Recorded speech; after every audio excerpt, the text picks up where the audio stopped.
Vestige RTR team champions. இப்போ நம்மளோட company நிறைய ப்ராடக்ட்டை சூப்பராக வந்து லான்ச் பண்ணி ரொம்ப சூப்பராக வந்து நம்ம பண்ணிட்டு இருக்கோம். இன்னைக்கு நம்ம அதில் ஒரு ப்ராடக்டான அக்ரியில் இருக்கக்கூடிய அக்வா ஜெல், இதை வந்து இதோட டெமோ என்ன அப்படிங்கிறத நம்ம பார்ப்போம். அதாவது பார்த்துட்டிங்கன்னா மழை அதிகமாக பெய்யுது. அந்த காலகட்டத்தில் என்ன ஆகுது அப்படின்னா மண்ணில் இருக்கிற நுண்ணூட்டச்சத்துக்கள் அது எல்லாமே வந்து மழையில் வந்து வேஸ்ட் ஆகி போகுது. அது மாதிரி உரம் கொடுக்குறாங்க அப்படின்னா உரம் வேஸ்ட் ஆகுது. ஒரு சிலருக்கு வந்து தண்ணி பற்றாக்குறையாக இருக்கலாம். அப்போ அது வந்து என்ன ஆகுது அப்படின்னா வந்து தண்ணி வேஸ்ட் ஆகுது. ஸோ இதை இந்த தண்ணியை எல்லாமே சேமித்து வைக்கக்கூடிய ஒரு சூப்பரான ப்ராடக்ட். இதுக்கு தான் நம்ம வந்து இப்போ நம்ம டெமோ பார்க்க போகிறோம். இப்போ பார்த்துட்டிங்கன்னா இது வந்து நம்ம என்ன பண்ணுறோன்னா அக்வா ஜெல். இது வந்து நம்ம லைட்டாக இந்த அளவு எடுக்கிறோம், சரிங்களா? எடுத்து நம்ம இந்த பிளேட்டில் போடுறோம். இது எப்படி வந்து தண்ணியை சேவ் பண்ணி கொடுக்குது அப்படிங்கிற விஷயத்த நம்ம இப்போ பார்க்கலாம். இது அளவு பார்த்துட்டிங்க அப்படின்னா வந்து நான் லைட்டாக தான் எடுத்துருக்கிறேன். ஆனால் தண்ணி பாருங்கள், 1 டம்ளர். இதை வந்து நம்ம இது கூட வந்து ஆட் பண்ண போகிறோம். பாருங்கள் என்ன நடக்குது அப்படின்னு சொல்லிட்டு பாருங்கள். தண்ணியை எப்படி வந்து நம்மளுக்கு சேமித்து வைக்குது அப்படிங்கிறது பாருங்கள். தண்ணி மட்டும் இல்லை, உரம், அது கூடவே வந்து நுண்ணூட்ட சத்துக்கள், இது எல்லாத்தையுமே வந்து வேஸ்ட் ஆகாமல் எப்படி அப்சர்வ் பண்ணி வச்சுக்குது அப்படின்னு சொல்லி பாருங்கள். நம்ம வந்து அதாவது கொஞ்சமாக தான் ஒரு 1/2 ஸ்பூன் அந்த மாதிரி தான் எடுத்தோம். இருந்தாலும் நம்ம வந்து 1 டம்ளர் அளவு நம்ம தண்ணி நம்ம அதில் ஆட் பண்ணோம். ஸோ அது எல்லாமே இப்போ வந்து ட்ரை ஆயிடுச்சு, தெரியுதுங்களா? இந்த பிளேட்டில் நான் வந்து போட்டிருக்கிறேன். திருப்பியும் வந்து இன்னொரு டம்ளர் தண்ணி நம்ம அதில் ஆட் பண்ண போகிறோம். அது ஃபுல்லுமே இப்போ பார்த்துட்டிங்க அப்படின்னா அதையும் அப்சர்வ் பண்ணிக்குது, சரிங்களா? இப்படித்தான் வந்து மண்ணில் இருக்கிற நுண்ணூட்டச்சத்துங்களையும் நம்மளோட ப்ராடக்ட் வந்து வெளியில் போக விடாமல் அப்சர்வ் பண்ணி வச்சுக்கும். சேம் டைம் நம்மளுக்கு தண்ணி செலவு அப்படிங்கிறது வந்து ரொம்ப ரொம்ப கம்மி. ஸோ 2 டம்ளர் தண்ணி ஊற்றணும், லைட்டாக போட்டுக்கிட்டு. இங்கே பாருங்கள், ஒரு சொட்டு கூட தண்ணி வெளியில் வரல. 2 டம்ளர் நம்ம ஊற்றிருக்கிறோம். இனிமேல் நம்ம 3வது டம்ளர் இதில் வந்து ஆட் பண்ண போகிறோம். பாருங்கள், 3 டம்ளர் இங்கே பாருங்கள். அந்த தண்ணியும் இப்போ வந்து அப்சர்வ் பண்ணிடுச்சு. ஸோ இந்த பெனிஃபிட் வந்து வெளியில் எந்த ஒரு கம்பெனியுமே கொடுக்க முடியாத ஒரு எக்ஸலண்ட்டான ப்ராடக்டை நம்மளோட கம்பெனி நமக்காக கொடுத்துட்டுருக்குறாங்க. இப்போ நம்ம இதில் வந்து 3 டம்ளர் தண்ணி ஆட் பண்ணியிருக்கோம். தண்ணி எங்கேயும் இல்லை, சிந்துதான் பாருங்கள். தண்ணி இதில் இருக்குன்னா சிந்தி இருக்கணும் இல்லைங்களா? அதுக்கடுத்து நம்ம இப்போ 4வது டம்ளர் தண்ணியும் நம்ம இதில் வந்து ஆட் பண்ண போகிறோம். 4 டம்ளர், சரிங்களா? இந்த தண்ணியையும் அப்சர்வ் பண்ணிடுச்சு பாருங்க.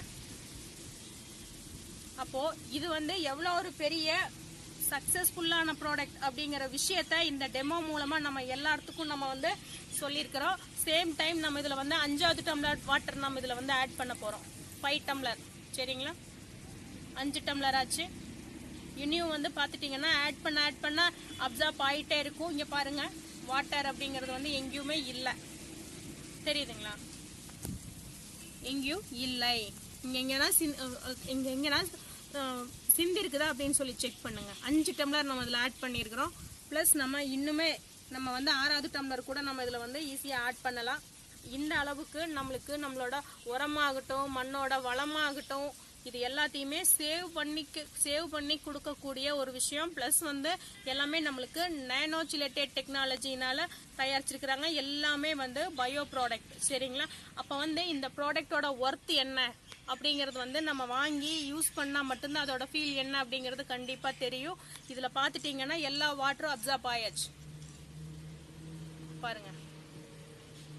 எல்லாமே இங்கே பாருங்க, இப்படித்தான் இருக்கு பாருங்க.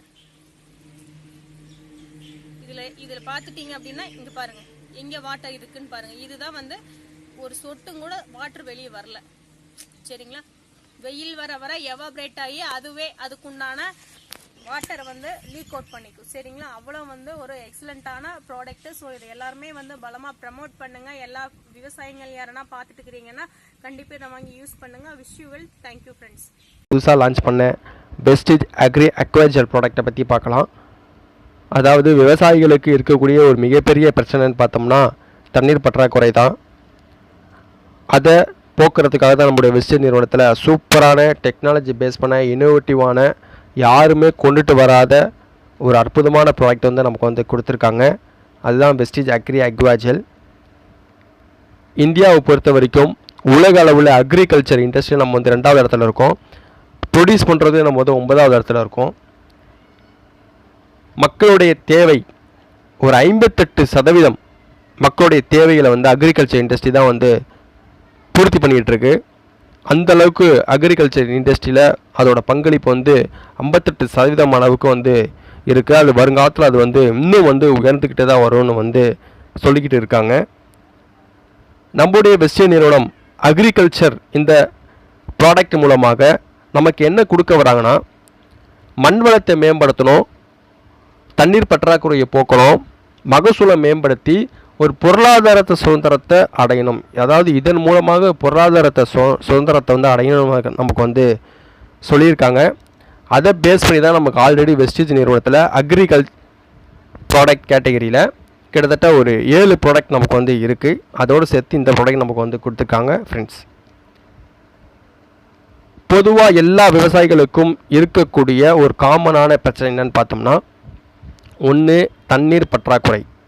தண்ணி அதிகமாக வந்தாலும் பிரச்சனை, தண்ணி கம்மியாக இருந்தாலும் பிரச்சனை. அது மட்டும் இல்லாமல் மண் அரிப்பு, அதனாலேயும் விவசாயிகளுக்கு வந்து பிரச்சனை ஏற்படுது. சரியான போஷாக்கு இல்லை, அதாவது மண்ணில் சரியான ஊட்டச்சத்து இல்லை, அதனாலேயும் வந்து பிரச்சனை வந்து ஏற்படுது விவசாயிகளுக்கு. இதெல்லாம் போக்குறதுக்காக தான் நம்ம வெஸ்டர்ன் நிறுவனத்தில் ப்ராடக்ட் கொடுத்துருக்காங்க. மேஜராக இருக்கக்கூடிய பிரச்சனை என்னென்னு பார்த்தோம்னா, தண்ணீர் பிரச்சனை. அதாவது தண்ணீர் இல்லாத சூழ்நிலை, தண்ணி பற்றாக்குறையாகிடும், மழை வராது, இல்லைனா வெள்ளம் வந்துடும், வெள்ளம் வந்து எல்லாத்தையும் வந்து அடிச்சுட்டு போயிடும். இந்த மாதிரி வறட்சி ஏற்படுறது நம்ம வந்து பார்க்குறது தான். ஏன்னா காலநிலை மாற்றங்கள் ஏற்பட்டுக்கிட்டே வருது. ஒரு 10 வருடங்களுக்கு முன்னாடி இருந்த காலநிலை வந்து இப்போ கிடையாது, மாற்றங்கள் ஏற்பட்டுக்கிட்டே வருது. சரியான நேரத்துக்கு மழை பொழியறதில்லை. அதாவது காலநிலை தவறி ஒன்று வந்து நடந்துகிட்ருக்கு. அதனால் என்ன ஆகுதுன்னா, விவசாயிகளுக்கு மிகப்பெரிய அளவில் வந்து பாதிப்பு வந்து ஏற்பட்டுக்கிட்டே வருது. அதை மையமாக கூட தான் நம்ம ப்ராடக்ட் நமக்கு வந்து கொடுத்துருக்காங்க. வாட்டர் கிரைசிஸ் என்னன்னு பார்த்தோம்னா, அதிகப்படியான தண்ணி வரும், பார்த்துருப்போம்.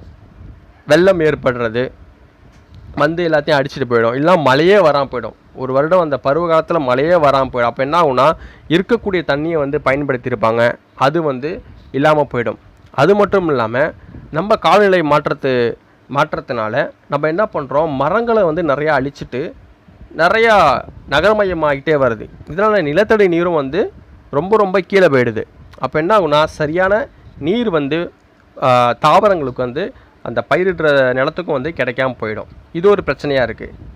அதே மாதிரி நியூட்ரிஷன், மண்ணில் வந்து சரியான ஊட்டச்சத்து இருந்தால் தான் அதில் வளரக்கூடிய தாவரங்களோ செடிகளோ எல்லாமே நல்லா வளரும். அப்போ என்ன ஆகுது, நியூட்ரிஷன் சரியாமல் இல்லாமல் போயிடக்கூடிய ஒரு காரணத்தினாலையும் சரியான முறையில் விவசாயம் வந்து நடக்கிறது கிடையாது. அப்போ அதையும் வந்து நம்ம வந்து கரெக்டாக வந்து கொண்டுட்டு போகணும். இது ஒரு பிரச்சனையாக வந்து இருக்குது. அதே போல் பார்த்தீங்கன்னா, மண் அரிப்பு ஏற்படக்கூடிய நிலைகள், அதிகப்படியான புயல் காற்று வீசுகிற போலும் மண் அரிப்பு ஏற்படும். இந்த நார்மலாகவே மண் அரிப்பு வந்து ஏற்பட்டு அப்படியே அடிச்சுட்டு போய் நம்ம வந்து பார்க்குறோம். அப்போ இதனாலையும் விவசாயிகளுக்கு பிரச்சனை இருக்குது. இப்போ இது எல்லாத்தையும் பேலன்ஸ் பண்ணணும். அப்போ இதை எல்லாத்தையும் பேலன்ஸ் பண்ணுற மாதிரி ஒரு ப்ராடக்ட் நம்மக்கிட்ட இருந்தால் தான் விவசாயிகளுடைய மண் வளத்தையும் மேம்படுத்த முடியும், மகசூலையும் மேம்படுத்த முடியும், மண்ணில் போஷாக்கையும் வந்து ஏற்படுத்தி கொடுக்கும். அப்பேற்பட்ட ப்ராடக்ட் தான் நம்மளுடைய வெஸ்டேஜ் அக்வாஜெல் ப்ராடக்ட் நமக்கு வந்து கொடுத்துருக்காங்க. இது எப்படி பயன்படுதுன்னு பார்த்தோம்னா, தண்ணியை வந்து நம்ம வந்து சேமித்து வச்சுக்கோம். இப்போ வந்து ஒரு மழை காலத்துலேயோ நல்ல மழை வருதுன்னா தண்ணியை எப்படின்னா கிட்டத்தட்ட 500 மடங்கு வந்து தண்ணியை சேமித்து வைக்கும். அப்போ என்ன ஆகுனா, 50% வாட்டர் வந்து ஹோல்ட் பண்ணி உள்ளே வச்சுக்குது. அப்படி வச்சுக்கிறது மூலமாக என்ன ஆகுன்னு பார்த்தோம்னா, உரங்கள் நம்ம வந்து உரங்கள் இடுறதையும் வந்து நமக்கு வந்து செலவு வந்து மிச்சப்படுத்தும். அப்போ அந்த தண்ணியில் இந்த உரத்தை வந்து சேமித்து வச்சு தேவையான பொழுது வந்து நமக்கு வந்து அதை வந்து கொடுக்கும். அப்போ வந்து உரத்தை வந்து நம்ம வந்து செலவு வந்து மிச்சப்படுத்திக்கலாம். அதுதான் நமக்கு வந்து சொல்கிறாங்க, தண்ணியை வந்து உறிஞ்சி வச்சுக்கும், உரத்தை வந்து செலவு பண்ணுறது வந்து குறைச்சி ஹீல்டு வந்து நமக்கு வந்து அதிகப்படுத்தி கொடுக்குது. இந்த வாட்டரை எப்படி சேமித்து வச்சுக்குதுன்னு பார்த்தோம்னா, இப்போ வந்து நல்ல மழை பெய்யுதுன்னா தண்ணியை வந்து சேமித்து வச்சுக்கும், உள்ளே வந்து ஜெல் ஃபார்மில் வந்து சேமித்து வச்சுக்கும். அப்போ மழை இல்லாத காலத்தில் ஒரு நல்ல ஒரு வெயில் அடிக்கக்கூடிய இந்த கோடை காலத்தில் என்ன பண்ணணும்னா, தண்ணீர் இல்லாத காலத்தில் அந்த செடிகளுக்கு தேவையான தண்ணீரை கொஞ்சம் கொஞ்சமாக இதுவே ப்ரொடியூஸ் பண்ணணும். உள்ளேருந்து ஜெல் ஃபார்மில் இருக்கக்கூடிய அந்த வாட்டர் மூலமாக கொஞ்சமாக இதை வந்து கொடுக்கும். அப்போ என்ன, சுழற்சி முறையில் வந்து செயல்பட ஆரம்பிக்கும். தண்ணீர் இல்லாத காலங்களில் இப்படி செயல்படுது. அப்போ ஊட்டச்சத்து இதுக்குள்ளே எப்படி போகுதுன்னு பார்த்தோம்னா, இதே போல் அந்த ஜெல்லுலேயும் இந்த ஊட்டச்சத்தை வந்து மண்ணில் இருக்கக்கூடிய ஊட்டச்சத்தையும் சேமித்து வச்சு அதையும் வந்து நமக்கு வந்து தேவைப்படும் காலத்தில் வந்து எடுத்துகிட்டு போய் கொடுக்குது. ஏன்னா மண்ணரிப்பு ஏற்படக்கூடிய நேரத்துலையும் இந்த மாதிரி இது வந்து நமக்கு வந்து கொடுக்குது. ஊட்டச்சத்து வந்து நமக்கு வந்து எடுத்து கொடுக்கும். மண்ணரிப்பு ஏற்படும் பொழுது அந்த மண்ணையும் அந்த ஜெல்லில் வந்து உறிஞ்ச வச்சுக்கிட்டு அதிகப்படியான மண்ணரிப்பு ஏற்படாமல் தடுக்கக்கூடியது. ஒரு மண்ணரிப்பு ஏற்படும்போதுனா அப்போ உறிஞ்சி வச்சு அதை வந்து நமக்கு வந்து தடுக்கும். சாயில் ஏரேஷன் நம்ம வந்து பண்ணிக்கூடியது. அது மட்டும் இல்லாமல் எக்ஸ்ட்ரா பெனிஃபிட் பார்த்தோம்னா சொன்ன மாதிரியே வாட்டர் வந்து சஸ்டெயின் பண்ணி நமக்கு வந்து கொடுக்குது. க்ரோத் வந்து ஃபாஸ்ட் ஆகும். அப்போ இப்படி இருக்கும்போது என்ன ஃபாஸ்ட்டாக வந்து தாவரங்களுடைய வளர்ச்சி வந்து ரொம்ப வந்து ஃபாஸ்ட்டாக இருக்கும். அதே போல் அதில் தாவரங்களில் பூச்சிகள் ஆல்கைன்லாம் எந்த ஒரு நுண்ணுயிர் தாக்குதலும் ஏற்படாமல் நமக்கு வந்து பார்த்துக்கக்கூடியது. நியூட்ரிஷனை சரியாக நமக்கு வந்து தாவரங்கள் எடுத்துகிட்டு போய், ஏன்னா நம்ம செலவு பண்ணி பல ஆயிரங்கள் செலவு பண்ணி ஒரு தாவரத்தை வந்து நம்ம வந்து வளர்ப்போம். அப்போ இதெல்லாம் சரியாக இருந்தால் தான் அது நல்லா வளர ஆரம்பிக்கும். அப்போ வந்து ஹீல்டு வந்து நமக்கு வந்து நல்லா வந்து ஏற்படுத்தி கொடுக்கும். இதை எப்படி பயன்படுத்தலாம் பார்த்தோம்னா மண் இது வந்து பார்த்தோன்னா ஜெல் ஃபார்மில் தான் இருக்குது. இது நம்ம டேரெக்டாக வந்து வாட்டரில் வந்து நமக்கு வந்து கலக்கக்கூடாது. அப்போ என்ன பண்ணுவோம், இதை வந்து மண்ணில் நமக்கு வந்து கலக்கணும். மண்ணில் வந்து நம்ம வந்து இதை வந்து ஆட் பண்ணி நம்ம வந்து தாவரங்களுக்கு இப்போ வந்து ஒரு செடியை நம்ம வந்து வைக்கிறோன்னா அப்போ இதை மண்ணை கலந்து மண்ணை செட் பண்ணிவிட்டு அதுக்குள்ளே தாவரத்தை உள்ளே வச்சிடணும். செடியையோ விதையோ நம்ம வந்து உள்ளே வச்சிடணும். அதுக்கப்புறமா நம்ம வந்து வாட்டரை வந்து ப்ரொடியூஸ் பண்ணி அதை வந்து வளர்க்க ஆரம்பிக்கலாம். இப்போ வந்து ஒரு ஏக்கரில் வந்து ஒருத்தவங்க பயிரிடுறாங்கன்னா, இப்போ வந்து ஒரு ஏக்கரில் வந்து நெல் பயிரிடுறாங்கன்னா அப்போ வந்து மண்ணை வந்து சமப்படுத்துவாங்க, சாயில் எரெக்ஷன் பண்ணும் பொழுது அந்த மண்ணு கூட சேர்த்து இந்த அக்வாஜெல்லை வந்து ஆட் பண்ணி நிலத்தில் வந்து நம்ம வந்து சரிசமமாக வந்து நம்ம வந்து செட் பண்ணிடணும். அதுக்கப்புறமா நம்ம வந்து அதை வந்து விதையிடுறதையோ வேலையை நம்ம வந்து ஆரம்பிக்கணும். இதுவே ஒரு செடி ஒரு மரத்துக்கு நம்ம வந்து இதை பண்ணோன்னா ஒரு 40லேருந்து ஒரு செடினா 40 கிராம், ஒரு மரம்னா ஒரு 80 கிராம். ஒரு தென்னை மரம் எடுத்துப்போம் எக்ஸாம்பிளுக்கு. என்ன தென்னை மரத்துக்கு எடுத்துக்கணும்னா ஒரு 80 கிராம் அதை வந்து மண்ணில் அதை சுற்றி இருக்கக்கூடிய அந்த மண் வேறு பகுதியில் நம்ம வந்து உள்ளே வந்து செட் பண்ணிவிட்டு அதுக்கப்புறமா நம்ம வாட்டரையோ இல்லைனா அதுக்கப்புறமா ஏதாச்சும் ஊட்டச்சத்து உள்ள உரங்களையும் நம்ம கொடுக்கும் பொழுது அது நல்லா வந்து ஆட் ஆகிக்கும். இப்போ நம்ம நிறைய பேர் இயற்கை உரங்களை பயன்படுத்துவாங்க. அப்போ என்ன ஆகுனா அது கூட சேர்ந்து கூட நம்ம இது வந்து நம்ம வந்து கொடுக்கலாம். அப்படி கொடுக்கும்பொழுது என்ன ஆகுனா க்ரோத்துன்றது நல்லா சீக்கிரமாக ஏற்படும். கொடுத்துருக்காங்க. இதோடைய விலை எவ்வளோன்னு பார்த்தோம்னா 1 kg பாக்கெட்டாக நமக்கு வந்து வருது. இதோடைய எம்ஆர்பி 1850 ரூபாய். நம்ம வாங்கக்கூடிய ப்ரைஸ் பார்த்தோம்னா 1650 ரூபாய்க்கு நம்ம வந்து வாங்குகிறோம் டிஸ்ட்ரிபியூட் ப்ரைஸில். 55 PVக்கு இது வந்து கொடுத்துருக்காங்க. இது ஒவ்வொரு விவசாயம் வாங்கி பயன்படுத்தும் போது அற்புதமான மகசூலையும் மண் வளத்தையும் மேம்படுத்தி பணம் நிறையா சம்பாதிக்கலாம். அது மட்டும் இல்லாமல் வீட்டு தோட்டங்கள் வச்சுருக்கவங்கள அவங்க வீட்டில் நல்லா அழகாக பூத்துக்கொள்ளக்கூடிய மலர்களை வந்து உற்பத்தி பண்ணலாம். பழங்களையும், அதாவது மாடி வீட்டு தோட்டம் நிறைய பேர் வச்சுருப்பாங்க. அப்போ அவங்களுக்கு அவங்க வீட்டுக்கு தேவையான காய்கறிகள் அவங்களே வந்து உற்பத்தி பண்ணிக்கலாம். அந்த மாதிரி நமக்கு வந்து ப்ராடக்ட் வந்து நமக்கு வந்து கொடுத்துருக்காங்க ஃப்ரெண்ட்ஸ். இதை எல்லோரும் ஒவ்வொருத்தரும் வாங்கி பயன்படுத்துவோம். மண் வளத்தையும் மகசூலையும் மேம்படுத்துவோம்.